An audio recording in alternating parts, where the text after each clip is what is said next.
এর আগে ঈদুল আজহার নামাজের পরেই রাজধানীর অলিগলিতে শুরু হয় পশু কোরবানি। এরপর থেকেই রাজধানীর উত্তর এবং দক্ষিণ সিটি কর্পোরেশনে চলছে কোরবানির বর্জ্য অপসারণের কার্যক্রম। নির্ধারিত সময়ের মধ্যে নগরী পরিষ্কার রাখতে মাঠে কাজ করছেন হাজারো পরিচ্ছন্নতা কর্মী। ঢাকা দক্ষিণ সিটি কর্পোরেশনের কর্তৃপক্ষ জানায় ৮ ঘন্টার মধ্যেই প্রথম দিনের বর্জ্য অপসারণের লক্ষ্যে কাজ চলছে।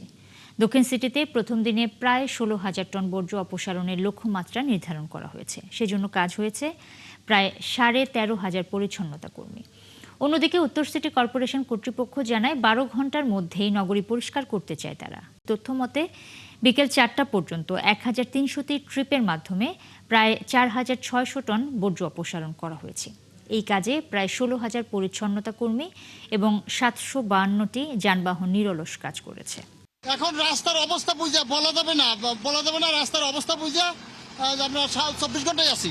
এটা নিশ্চয়তা নাই যে এটার কোনো হিসাব নাই যে কত টিপ হইতে পারে। আমরা কালকে থেকে এটার পিছনে লাগিয়ে আছি যে গুম দিন সব শেষ। ময়লা অনেক আছে, কটা পর্যন্ত মারতে পারি আমরা, যতক্ষণ শেষ না হবে পর্যন্ত মারতে হবে।